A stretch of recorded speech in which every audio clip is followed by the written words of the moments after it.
Sejam todos bem-vindos ao Get Podcast, o podcast do grupo Evandro Tenório. Eu me chamo Evandro Neto e vou apresentar para vocês esse nosso novo projeto, que visa dar voz a grandes nomes e empresários da nossa região, ok? Lembrando que o Get Podcast é um oferecimento do Get Money, o BPO dos nossos empresários, ok?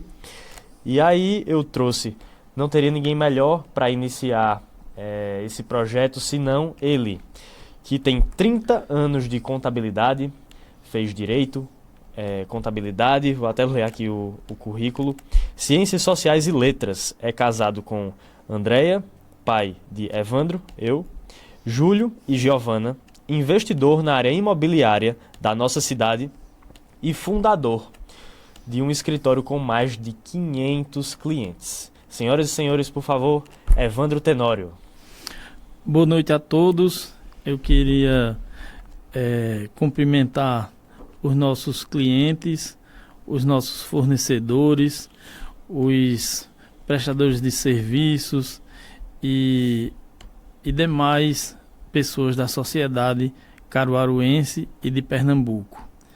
Eu estou muito feliz de participar desse lançamento, dessa série de podcast, onde nós iremos conversar, entrevistar os nossos clientes e com isso trazendo informações à sociedade em geral. Pois é, então basicamente hoje a gente vai falar da trajetória, né, do meu pai, vamos falar da reforma tributária, vamos falar de alguns temas específicos, enfim. E vamos lá, para começar, já se apresentou um pouquinho, né? Eu queria que tu contasse como é que começou esse escritório, como era com o vovô Evandro, que também era contador, e aí? Eu queria ressaltar aqui, nessa oportunidade, que o nosso escritório está chegando na terceira geração. Eu iniciei minha vida profissional trabalhando no escritório do meu pai, contador bem conhecido aqui na cidade de Caruaru e região, Evandro Tenório de Azevedo, e onde eu tive a oportunidade de aprender muito sobre contabilidade, sobre a área fiscal, área trabalhista, previdência e etc.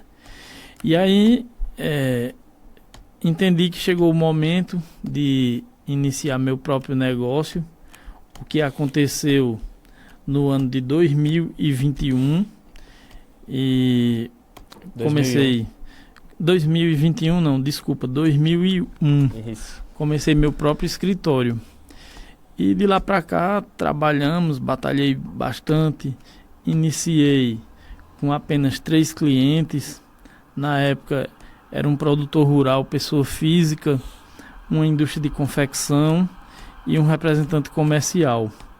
E foi aí que eu iniciei. Quem eram eles? Tu lembra? Lembro, sim. O produtor rural era um cliente chamado Paulo de Deus. Uma indústria de confecção era Bene Confecções. E um representante comercial era... Eita, esqueci o nome dele. Era uma empresa de representação comercial, não me recordo a razão social agora. Pois bem, e aí iniciamos. Na época já foi uma revolução. Eu consegui um sistema que já trabalhava com uma certa integração e comecei já funcionando com rede. A gente na época já tinha um servidor.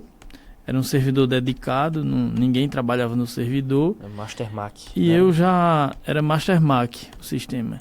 E aí a gente já começou com um modelo mais avançado para a época. Hoje, talvez alguém diga que isso é o normal, é o ordinário. Mas na época que eu comecei, isso aí era uma inovação. E foi assim que começamos e fomos conquistando alguns clientes. Depois veio Pães e Delícias, depois veio o grupo JE Petróleo, atualmente O é Rede o de Grupo Postos América, Rede de Postos América. Então, assim, iniciamos em 2001 e ainda hoje temos vários clientes daquela época, que também alguns deles estavam iniciando, igual a nós. E aí, o que eu acho interessante é que crescemos juntos. Alguns clientes dessa época cresceram junto com nós, acompanharam o nosso crescimento e eu acompanhei o crescimento deles. Então aí nós nos mudamos. A sede onde inaugurei era uma casa muito simplória, na rua José Bonifácio. Depois eu me mudei para um prédio que foi locado ao meu pai, um prédio já térreo, primeiro andar, também na rua José Bonifácio. Depois crescemos mais um pouco e fomos para a Avenida Professor José Leão. Que aí é onde eu lembro. Na Avenida Professor José Leão, eu já tinha neto já estudava no Diocesano. E quando ele chegava no escritório, eu já determinava algumas tarefas para ele. Ele tinha que botar folha na fragmentadora de papel. E aí eu lembro bem que ele botava tanta folha que queimou uma fragmentadora. E aí eu nem imaginava que tinha sido por conta do volume das folhas. Mas aí comprei outra e mandei ele executar a tarefa de colocar a folha para fragmentar. Aí mais uma vez queimou a fragmentadora. Então aí ele começou lá no escritório com a primeira tarefa de fragmentar os papéis. E isso ele tinha acho que 3 anos de idade quando saía do colégio. Então é isso. E aí depois crescemos, conquistamos outros clientes e fomos ficando conhecidos. E enfim, e aí surgiu a oportunidade, eu me mudei para minha sede atual, na Avenida Portugal, 55. Número 55. Para quem quiser nos visitar. Para quem quiser nos visitar, exatamente. E estamos lá até agora. Nosso projeto é que nossa sede passe por uma grande reforma. Pois é. Nós já estamos planejando isso, já contratamos um escritório de arquitetura que vai assinar o projeto. Abraço Elton e Kevin. Muito bem, são os arquitetos. E vamos, se Deus quiser, continuar nesse crescimento. Eu entendo que a gente está passando por um momento desafiador. A reforma tributária do consumo, a reforma tributária da renda, o CIB, que tem uma grande revolução na área imobiliária para os proprietários de imóveis, os locadores, os locatários. Enfim, estamos passando por grandes revoluções. No início desse ano 2025, eu, quando voltei das férias do Réveillon, eu imaginei uma coisa. Imaginei que tinha uma grande necessidade, que era entender de inteligência artificial e entender de reforma tributária. Sendo que aí não parou por aí. Além dessa reforma tributária complexa, que é a do consumo, a que traz o IBS, CBS e o IS, nós temos aí essa reforma tributária da renda, que também achar os dividendos, né? Que também foi aprovada agora, semana passada, e que vai trazer muito trabalho e muitas mudanças na classe empresarial, especificamente uma mudança grande aos investidores que recebem seus dividendos. E agora há pouco, para minha surpresa, eu vi que tem um projeto para isentar os dividendos até abril de 2026. Não sei se vai passar, se não vai, mas vi agora, numa reportagem, agora há pouco, no site da Revista Tributária. Entendi. Mas é isso. Bom, em resumo, é isso. Vamos lá. Então, pai, o senhor falou, primeiramente, do marco como é que eu posso dizer, estrutural, certo? Quando saiu da primeira casa, depois foi para o duplex que foi alugado, depois para o professor José Leão, certo? Mas eu quero saber quando foi, o que foi que aconteceu que o senhor chegou e disse, caramba, eu tô crescendo, tá dando certo. Sei lá, quando atingiu certo faturamento, quando um cliente grande depositou a confiança no senhor, e aí? Isso aí aconteceu quando a gente conseguiu por volta dos 50, 60 clientes, e aí eu entendi que o negócio era próspero e que ia dar certo. Então, nesse momento, eu entendi que tinha feito minha grande escolha da vida. Eu entendi que acertei. E aí, daí para frente, meu pensamento era só aperfeiçoar os processos, né? Ter segurança, estudar cada vez mais e seguir em frente. E tem uma pergunta que eu quero fazer que bate de frente o passado com o que a gente está vivendo atualmente, que é o seguinte: hoje a gente, devido ao desenvolvimento de sistemas lá no nosso escritório, um cliente chega e a gente oferece para ele o nosso BPO financeiro, a gente tem a oportunidade de agora poder chamar ele para contar a história, ou seja, a gente cada vez tem mais focado na experiência do cliente. E eu quero saber, antigamente, eu sei que o mundo não era como é hoje, mas o que é que tinha assim o que era que o cliente buscava? Hoje o cliente ele busca isso, ele busca além da contabilidade. Mas lá naquele tempo, o que era que o cliente buscava mais? Eu acho que naquele tempo e hoje o que o cliente busca em primeiro lugar é a confiança. Com certeza. É que ele esteja num local onde ele confie de que a legislação está sendo cumprida e que ele não vai sofrer nenhuma ação do fisco que venha a prejudicá-lo. E hoje, com a tecnologia, isso é cada vez mais perigoso, a falta de preocupação com o fisco. Pois é. E aí a gente tem vários cases interessantes, a gente tem os Postos América, temos uma coisa muito interessante que o senhor falou, foi o seguinte, que nos Postos América começou eles pequenininhos como o JE Petróleo, a gente também pequeno, e aí eu queria que tu contasse sobre Fabiano, porque quando eu fui crescendo no escritório, aí eu entendi a grandeza da DocaPac, por exemplo, aí o senhor me falou que Fabiano começou lá no escritório, ele era do Simples Nacional. E aí, como foi acompanhar um cliente como esse, dessa dimensão, crescer tanto? Foi bem interessante. Quando primeiro, eu tinha um cliente que vendeu um imóvel ao pai de Fabiano. E o pai de Fabiano sempre foi uma pessoa extremamente cuidadosa e organizada com as questões contábeis, fiscais e etc. E esse imóvel faltava regularizar. E aí o meu cliente, na época, me contratou para regularizar esse imóvel e foi aí que eu conheci seu João Doca, pai de Fabiano. E aí eu terminei esse trabalho para ele e logo em seguida ele me contratou para dar uma assessoria, não para ser o contador dele, mas para dar uma assessoria em algumas questões que ele entendia ser necessário. E aí, nesse meio tempo, o filho dele, Fabiano, montou uma distribuidora de sacola plástica lá no distrito.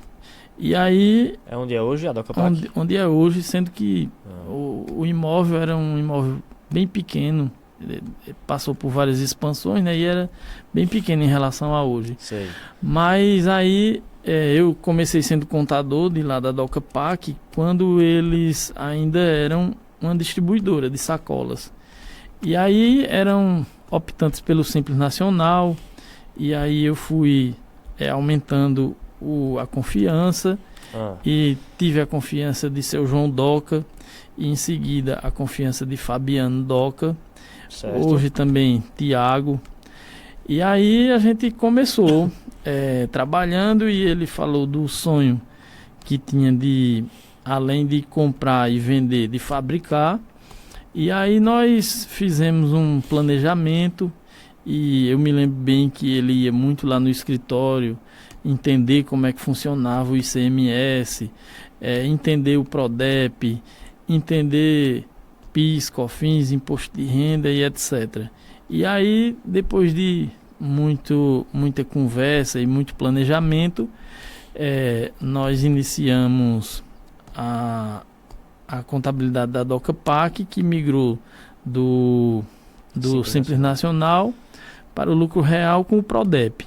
E aí, após isso, foi um crescimento gigante e continuamos lá prestando essa assessoria e assim, e acompanhando bem esse crescimento. É um exemplo de organização, Pois é.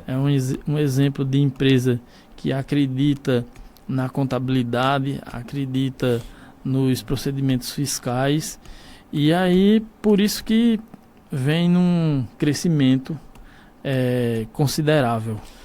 Pois é. E aí o senhor falou aqui que Fabiano e o pai eram bastante cuidadosos e por isso iam a Retu querer uma assessoria, né? E aí se fala muito hoje do contador do futuro, certo?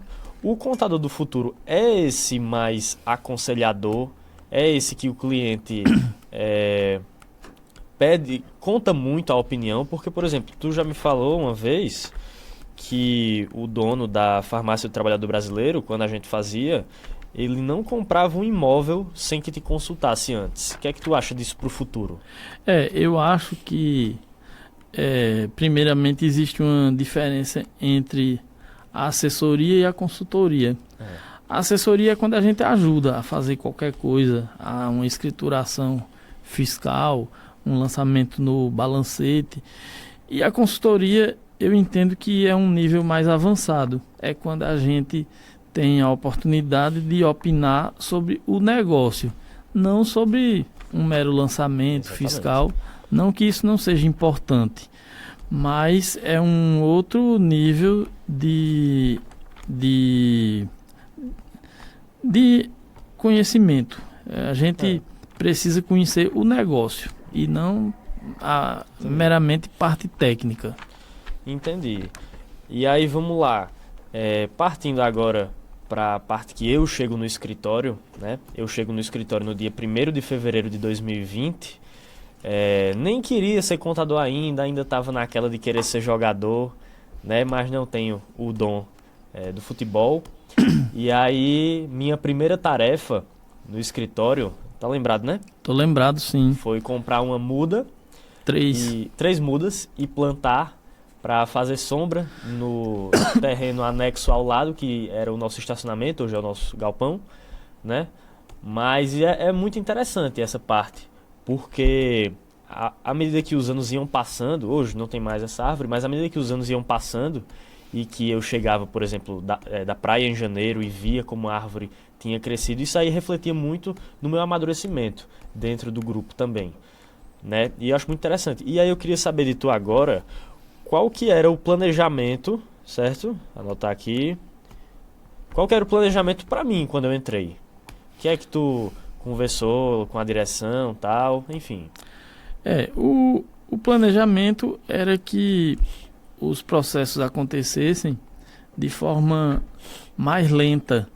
Eu imaginava que seria na velocidade que aconteceu comigo, mas eu vejo que os processos estão acontecendo de forma mais rápida. Entendi. Você tem muita habilidade com a tecnologia, com o aprendizado, tá na faculdade, tem a oportunidade de ver a teoria e praticar durante o dia. Então é isso, o processo está indo bem mais rápido do que eu imaginava. Agora uma ressalva, nós falamos aí de alguns clientes e eu me lembrei agora, um cliente que começou muito pequeno comigo foi Vanilson, que tem atividade rural, e na época a inscrição estadual dele era aquela inscrição de pequeno produtor. Ele não, na época, não tinha autorização para emitir nota fiscal, de tão pequeno que era. E aí crescemos juntos também, como outros também que eu posso até estar pecando e esquecendo. Mas assim, eu me lembro de vários. O Vanilson é um que eu me lembro muito bem, inclusive mandar um abraço pro meu amigo Vitor César.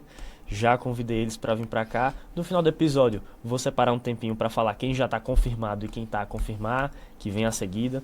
Enfim, mas foi muito boa essa ressalva de Vanilson. E aí, partindo para o planejamento, como eu disse, eu entrei em 1º de fevereiro, mas logo depois veio o quê? Em 2020? Veio a pandemia. E aí eu quero saber como é que foi administrar um negócio daquele tamanho, na pandemia, com tudo fechado, o comércio fechava e aí em cadeia a gente sofria, né? Porque o comércio está sem movimento, tal, ele de repente dá uma segurada no honorário, e aí? A pandemia foi um tempo crítico, Desafiador. Não só para nós, mas para toda a população mundial. E assim, sofremos muito também. Naquela época, nosso servidor era local, e aí a gente fez uma reunião numa segunda-feira, quando tudo fechou. Eu me lembro bem, eu estava muito gripado, tive que ir no escritório quase sem poder, estava com febre e tudo, não sei se já era Covid, até fico pensando que já era a Covid que tinha me deixado daquele jeito. Então fiz uma reunião com o nosso TI, Saulos, nosso TI há 20 anos, e aí combinamos que as pessoas precisariam trabalhar em casa, e aí fizemos lá uma VPN, eu acho o nome, não lembro se o nome técnico é esse, e cada um acessava o meu servidor local. E nesse momento eu estava para mudar de sistema. E aí quando eu nessa segunda-feira que eu tive no escritório, desde novembro que eu tinha participado de um congresso em Fortaleza, e estava tudo certo. Eu comecei a estudar o sistema em novembro, dezembro, janeiro, enfim, nesse dia aí da pandemia eu estava com o contrato para assinar. E aí pensei e tomei a decisão. Eu digo, eu vou assinar, seja o que aconteça, eu vou assinar. Que aí foi do visual e aí único. Foi do visual do SCI visual pro SCI único. E aí eu já, com essa dor que a gente sentiu na pandemia, eu já migrei para um servidor em nuvem. E aí hoje nosso servidor em nuvem é um sucesso. A gente pode acessar o sistema de qualquer lugar do mundo. Pois é. E é isso. Isso é tecnologia. Isso é investimento em tecnologia. E todo dia aparece um investimento novo e a gente precisa estar antenado. E falando de investimento novo, a gente fica muito orgulhoso em falar que um sistema de conciliação de fornecedor que a gente fez em casa. Nós desenvolvemos dentro do escritório o GetFlow, que já substituiu uma ferramenta que a gente usava previamente de terceiros. Mas isso nos deixa muito felizes, porque mostra que nós somos um escritório que investe muito em tecnologia, seja para dentro de casa, para os nossos colaboradores terem cada vez mais a vida mais facilitada, ou para fora, para os nossos clientes terem uma experiência muito melhor, ok? E aí eu trouxe aqui um dado muito interessante, certo? Que diz o seguinte, que 76% das empresas quebram antes dos 5 primeiros anos. E aí o Sebrae pontuou que isso vem devido à falta de gestão financeira e contábil. E aí, o que a gente pode dizer para um empreendedor que está começando aí e faz aquelas notas por fora, não tem um sistema financeiro para dar uma organizada, não tem uma boa gestão de estoque? Eu acho que cada dia mais há uma necessidade de um estudo prévio antes de montar um negócio. Eu acho que hoje o empresário ele está muito profissionalizado, assim como o médico, o engenheiro, o dentista, o contador. O empresário também se profissionalizou. E aí digamos assim, esse iniciante que não faz um planejamento e não tem um conhecimento mais aprofundado do negócio, ele talvez sobreviva, mas sofre muito. Então, o que eu aconselho é que antes de iniciar o negócio, o empreendedor, no mínimo, converse com um contador, converse com um gestor. O Sebrae realmente tem auxiliado esses pequenos negócios e é isso. Eu acho que tem que ter um planejamento mínimo por conta da profissionalização. O mercado está muito profissionalizado. Pois é. E aí, entrando agora na reforma tributária, ok? Eu queria falar sobre o split payment, porque, vamos lá, como é que ocorre hoje? Hoje o empresário, ele paga, por exemplo, PIS e COFINS, ele faz uma venda e aí ele tem que pagar PIS e COFINS no exercício. No mês seguinte. No mês seguinte, ok? E aí, com o split payment, vai gerar uma falta de fluxo de caixa para os empresários, não é? E aí a gente vê também o Prodep como benefício que vai deixar de existir, já que o ICMS vai migrar para o IBS. E afinal, essa reforma, ela vai ser boa, vai ser ruim, vai ter uma desindustrialização em Pernambuco? O que é que o senhor acha? Eu acho que o Prodep deixando de existir, eu acredito que alguns negócios podem sofrer bastante. Não sei o quanto, não sei se deixarão de existir. Mas com a falta do Prodep, o ponto de, digamos assim, o ponto de decisão vai ser a questão logística. As indústrias vão querer se estabelecer mais perto de onde tem a matéria-prima ou de onde tem o potencial cliente, ou onde tem os consumidores. Então, vai ser uma questão mais geográfica, que antes, até então, a empresa viria para Pernambuco, o Prodep, para Bahia tem também, Paraíba tem. Eles optavam pelo incentivo fiscal, não pela localização geográfica. E aí, a partir da reforma tributária, isso não vai mais ser um ponto de opção. Mas ainda teremos muito tempo para isso, né? A reforma tributária vai ser totalmente implementada em 2033. Daqui para lá, talvez alguns ajustes ainda aconteçam. E é isso. Com relação à reforma, eu posso dizer que estamos aí entrando na primeira fase, a fase de parametrização dos sistemas das empresas. Essa parametrização é com relação à inclusão no arquivo da nota fiscal eletrônica, o arquivo que a gente conhece por XML. Esse arquivo XML ele tem que estar parametrizado com o CST do IBS e da CBS e com o CCLASTRIB. Esse CCLASTRIB é a informação vamos dizer assim, da matriz tributária. É lá onde a gente vai informar se tem redução de base de cálculo, se tem alíquota zero, se é totalmente tributado, qual é a redução, qual é a sistemática. A reforma tributária também trouxe algumas tributações específicas, né? Como bares e restaurantes, área imobiliária, loteamentos, incorporação e etc. Me fala, por favor, o que é que vai mudar, por exemplo, para quem tem uma holding de patrimônio, de renda passiva? Veja, a holding, ela sempre foi um planejamento, um instrumento de planejamento e de vários planejamentos, a depender do momento da pessoa que vai criar sua holding, a depender da finalidade. Enfim, algumas pessoas criam holding para pagar menos imposto sobre aluguéis.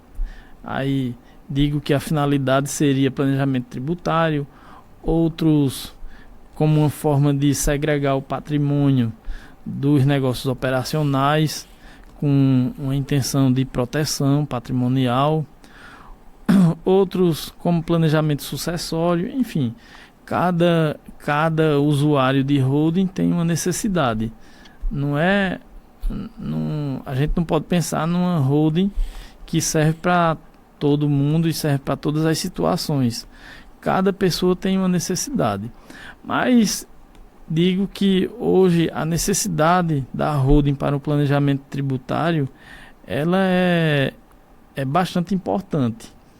Com o IBS-CBS, a pessoa física que tem mais de 3 imóveis e que tem uma renda de aluguel acima de R$ 240 mil, embora na pessoa física vai ser contribuinte de IBS-CBS. Então o que é que vai acontecer?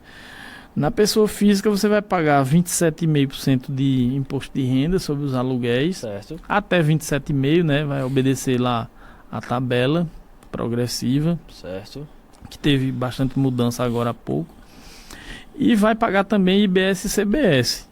Então, assim, essa carga tributária ela pode chegar a 35%, arredondando aqui. E aí eu digo que a holding é importante porque você vai substituir o PIS e a COFINS, vai substituir pela IBS e CBS, e mesmo assim a holding ainda vai ficar com uma carga tributária muito menor do que se o contribuinte oferir renda de aluguel pela pessoa física. Então hoje eu digo que a holding é muito importante para quem tem rendimento de aluguel, muito importante. E aí a holding de participações hoje também é extremamente importante, aquele modelo onde a holding recebe os rendimentos, né? Porque aí o dividendo tem isenção quando o beneficiário é pessoa jurídica. Isso. E aí essa holding que recebe dividendos, ela vai poder fazer seus investimentos e não vai ter aquela tributação de 10% que as pessoas físicas irão se submeter. Então é isso. Entendi. E afinal, os dividendos, eles vão ser tributados em quanto? Hoje a gente tem duas grandes mudanças na tributação da pessoa física. Os dividendos que forem pagos a partir de 2026, acima de R$ 50 mil por mês, eles serão tributados em 10%, tributação exclusiva. E aí, outra figura que também surge é o imposto de renda mínimo. Quem oferir essa renda, além de sofrer essa retenção na fonte, também vai pagar esse imposto de renda que outras pessoas chamam de adicional de imposto de renda, que será de 10%, que poderá ser diminuído de acordo com o grau de recolhimento da pessoa jurídica que pagou esses dividendos. Então, assim, a gente tem uma retenção na fonte que não existia e tem um imposto adicional na declaração de imposto de renda que também não existia antes. Então é um tempo de bastante mudança. E para quem não entende, o dividendo não é só para você que investe na bolsa de valores, por exemplo. O dividendo ele é uma modalidade de retirar dinheiro da sua empresa, da pessoa jurídica para a pessoa física, de um sócio.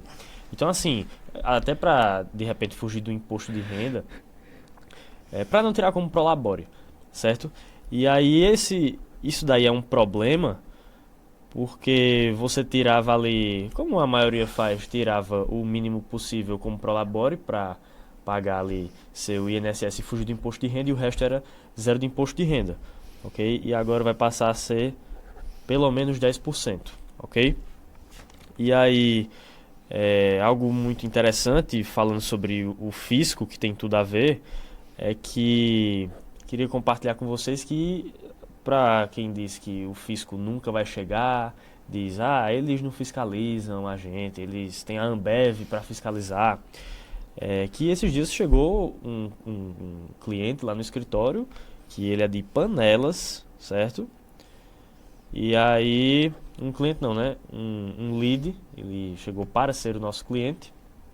E aí veio com problemas de ICMS muito graves. E assim, para quem disse que não chega porque tem outras coisas, a Receita Federal e a Secretaria da Fazenda tem outras coisas para fiscalizar, ela chega sim, né? Enfim, falando da reforma tributária ainda, o IPI vai tornar, o novo IPI com a reforma tributária vai tornar Manaus uma metrópole, já que lá vai ser até então o único local com benefício fiscal. O que tu acha? O IPI, ele vai ter suas alíquotas zeradas, né? Todos os produtos terão alíquota zero. Mas o IPI não sai de cena com a reforma tributária. Eu até imaginei que sairia.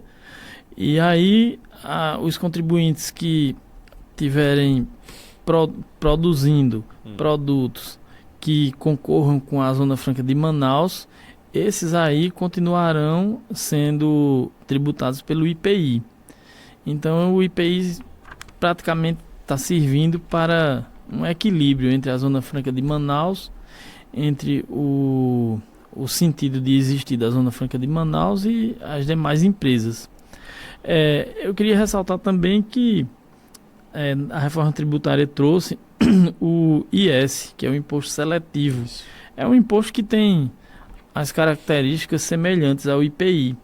Por isso que imaginávamos que o IPI sairia de cena. O IS é um imposto cumulativo, ou seja, em cada etapa da circulação dos bens ou mercadorias vai incidir o IS.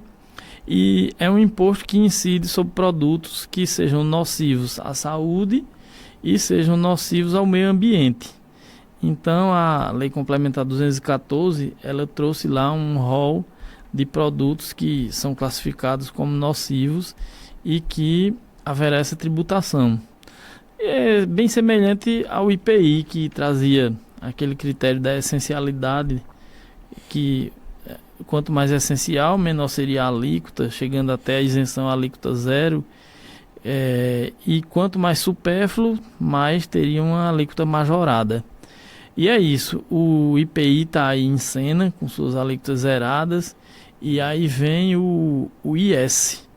Eu fico com receio de que o IPI é um imposto que tem a finalidade não arrecadatória, tem uma finalidade parafiscal. Punir, né? E será que em algum momento a União entenda que é necessário algum equilíbrio na economia e traga a tributação do IPI de volta? E aí fica IPI, fica IS, fica IBS, CBS. E aí isso aumenta muito a carga tributária e inviabiliza negócios. Enfim, são as ponderações que eu tenho a fazer sobre a reforma tributária. Olha, quem é que o senhor acha que vai sofrer mais com a reforma? O cara que tem o cara que é um atacadista, o cara que é prestador desculpa aí, prestador de serviço. Quem é que vai sofrer mais? Sem sombra de dúvida, o prestador de serviço. Eu acho que a indústria talvez tenha um aumento de carga tributária ou vai ficar empate. O atacadista e as empresas que têm margem de lucro pequenas, eu acho que vão diminuir a carga tributária. Atacadista de alimentos, supermercados, frigoríficos, esses aí, como a margem é muito pequena, eu acredito que eles vão ter uma queda de carga tributária. Agora, o prestador de serviço, esse daí vai ter que rever seus custos, porque a carga tributária vai ficar muito alta em relação aos demais. Entendi. O Simples Nacional vai ter alguma mudança? O Simples Nacional vai ter duas mudanças, que é a possibilidade de opção para tributação Normal. do IBS e CBS por dentro do Simples, né? Por dentro do DAS, a guia de recolhimento, ou opcionalmente a apuração de IBS e CBS por fora. Eu acho que a tendência é que as empresas optantes pelo Simples Nacional, elas calculem por fora, porque os clientes vão exigir o crédito. E aí a clientela vai entender essa necessidade e vai exigir que o Simples Nacional gere crédito. Agora, aquela empresa do Simples Nacional que venda basicamente a consumidor final, esse daí vai continuar tendo o Simples com todos os impostos unificados e pagando uma guia só, o que a gente conhece como guia DAS. Entendi. E agora saindo um pouco de reforma tributária e assim puxando até para um lado mais comercial, me fala sobre quando o Grupo IBFIL chegou lá no escritório, porque eu lembro que manhã me contou uma história que um dia tu passou nos Guararapes ali e tu falou: Deia, rapaz, se um dia for contador do Grupo IBFIL, vai ser bom, viu? Aí me conta aí como é que foi. É bem interessante porque eu iniciei lá na contabilidade do Grupo IBFIL, eu iniciei com apenas uma empresa. E aí foi nessa época que eu disse que gostaria muito de ser contador de um grupo que é um nome na sociedade caruaruense. E aí, logo depois isso aconteceu e é motivo de muito orgulho. São clientes bastante organizados e bastante prósperos e é orgulho tê-lo como cliente no escritório.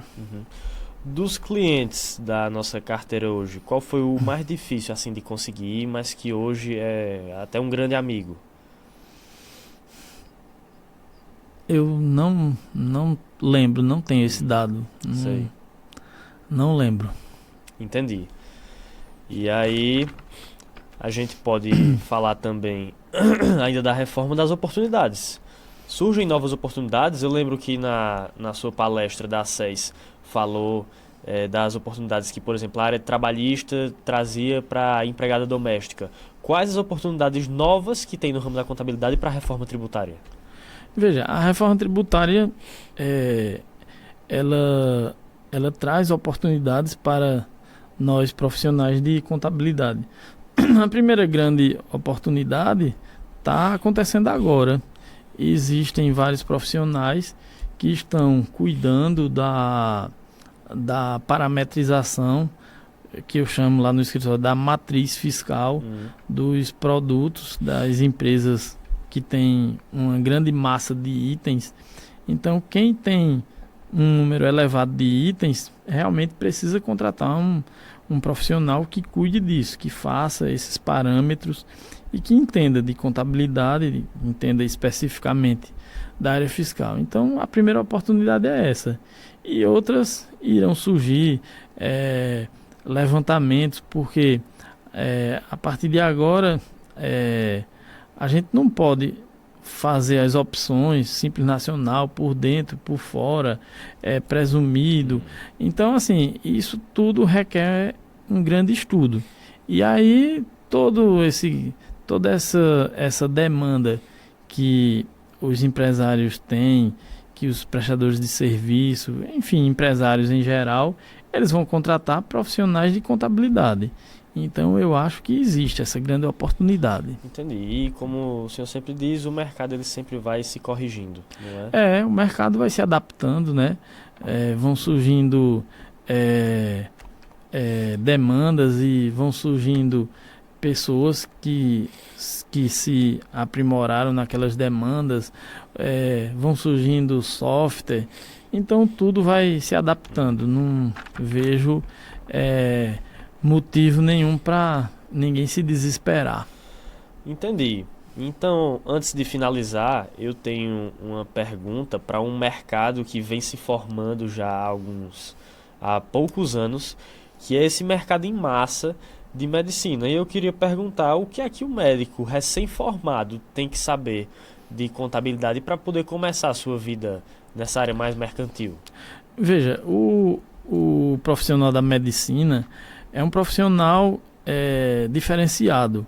É aquele profissional que, assim que encerra a faculdade, ele já consegue se introduzir no mercado de trabalho. E aí é onde começam as dúvidas, né? O profissional saiu ali da faculdade, nunca ouviu falar na área fiscal, e aí na cabeça dele chegam várias dúvidas. Será que eu posso me comportar como um profissional autônomo? Será que eu vou fazer o livro caixa? Será que eu vou ser do Simples Nacional? Será que eu vou conseguir individual. ficar no anexo 3, Fator R, anexo 5? Ou será que eu serei uma sociedade simples registrada no cartório, com pagamento de ISS fixo, lucro presumido, enquadramento hospitalar e etc. Então, assim, é uma atividade que tem bastante opção, desde a pessoa física até um lucro presumido, o lucro real, se for o caso. E aí esse profissional que saiu ali da faculdade e que instantaneamente se introduz no mercado de trabalho, ele não tem discernimento nesse momento inicial para saber qual a opção melhor. E aí ele realmente precisa de um profissional contábil que consiga esclarecer esses caminhos, que consiga simular esses cálculos, e aí com isso ele decidir qual é o enquadramento que melhor traga economia tributária. E só explicando para o pessoal o que é o Fator R. O Fator R nada mais é do que um mecanismo. Vou explicar para vocês o seguinte: o Simples Nacional ele é dividido em basicamente 5 anexos. Esses anexos eles dividem as atividades, certo? Ou seja, tem o de indústria, tem o de comércio, e os últimos 3 basicamente são de serviço, certo? E aí os 5 são serviços de Profissão regulamentada intelectual, e o 3 são demais serviços, ok? E aí o 3 ele tem uma carga tributária muito menor do que o anexo 5, que é onde os médicos entram assim a princípio, ok? Mas se o médico tiver 28% do seu faturamento sendo gasto com folha, ele pode optar pelo anexo 3. E aí isso aí é o fator R. Ou seja, ele tem uma carga tributária de 15,5% sendo abaixada para 6% de início. Ou seja, é assim, uma estratégia muito interessante, ok? A nossa produção deu uma grande sugestão aqui, que foi como é que vai ficar a reforma tributária para quem é MEI, certo? E aí, vai mudar muita coisa? Como é que vai ficar? Eu entendo que o MEI sempre precisou de ter uma assessoria contábil. Às vezes a gente vê por aí algumas informações meio que sem muito fundamento de que o MEI é aquela empresa que não precisa de contador, que não precisa fazer contabilidade, que não precisa fazer declaração. E aí a gente sempre se depara com pessoas do MEI que acho que tem até dificuldade de gerar a guia. Eu já tive alguns clientes MEI que chegaram lá no escritório que não tinham pago a guia, não tinham feito declaração de imposto de renda e não tinha contabilidade. E a gente sabe que a contabilidade é extremamente necessária, não só para o pagamento de tributos, mas por outros motivos, N motivos, e um dos principais é a distribuição de lucro, com isenção até então. Então, assim, o MEI é um enquadramento fiscal que traz suas vantagens e que também necessita de uma assessoria contábil. Pois é, e como eu ia dizendo, já puxando um gancho para a nossa agenda, que eu vou falar aqui para vocês como é que tá, eu queria que tu falasse um pouco sobre o próximo convidado, sobre Fernandinho da Luzarte. Pode ser como vocês se conheceram, pode ser um case interessante que tu já pôde fazer na Luzarte, enfim, e aí?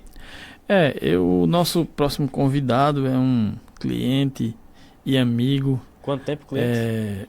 Nós fechamos contrato em 2020. Quando tudo tinha parado no mundo, né?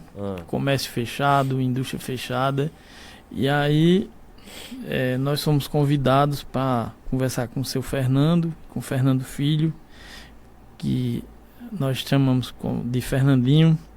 E aí fechamos contrato e naquela época nós tentamos implementar algumas mudanças na questão fiscal, contábil. Na época me lembro bem que não existia quase nenhuma automação.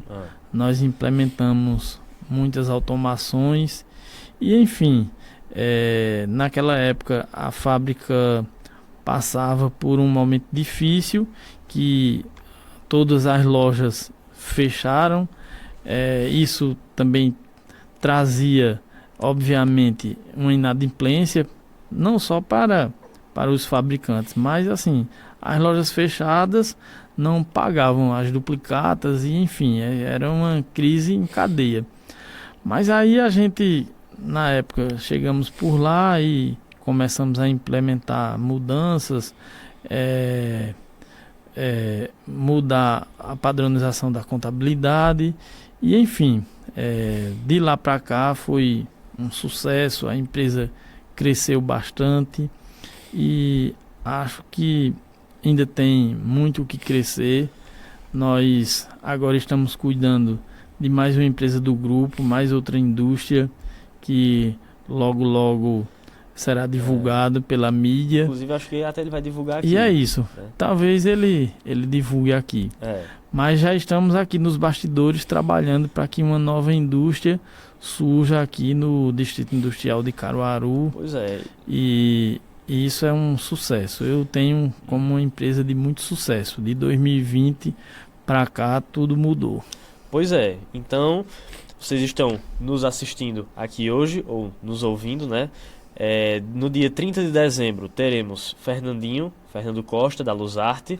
No dia 15 de janeiro teremos 3 médicos super especiais para mim, certo? Que é Wagner Albuquerque, Tiago Albuquerque e Dr. Pablo Albuquerque, certo?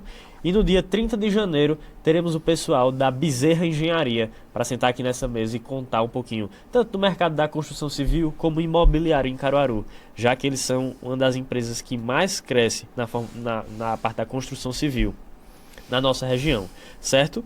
E aí, para finalizar o nosso episódio, queria dizer que nós estamos nos preparando muito para o que vem aí, para essa reforma tributária.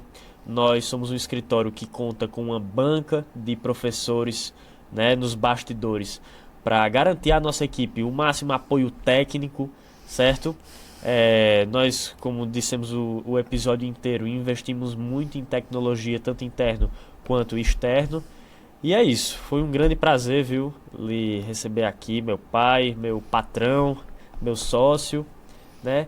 Então é isso, pessoal, espero que vocês tenham gostado do podcast. Quer mandar uma mensagem final? Eu queria dizer que estou muito feliz, apesar de estarmos passando por todas essas turbulências da reforma tributária, mas é um momento de grande avanço, inteligência artificial. Estamos aqui desenvolvendo nossos próprios softwares, estamos agora migrando nosso servidor para um servidor muito mais avançado. Fechei hoje e vou fechar essa semana com um grande professor e consultor.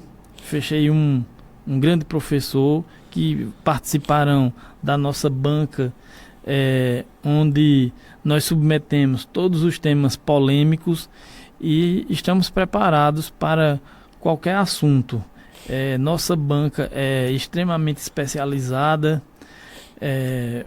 como por exemplo o grande professor Jairo Brito, o grande professor José Luiz Vieira, dentre outros que temos na banca. Então é isso. Nosso escritório é um escritório que tem um formato muito tradicional, generalista, mas mesmo com esse formato tradicional, nós não deixamos de investir em tecnologia, em marketing. Iremos mudar a nossa sede, passar por uma grande reforma. E é isso. Eu agradeço a todos, em especial aos nossos clientes, que são o ponto principal desse sucesso todo. Obrigado a todos. Pois é, lembrando que esse episódio é um oferecimento do Get Money, o BPO das nossas empresas, ok? Então é isso, pessoal. Muito obrigado pela sua audiência e até a próxima.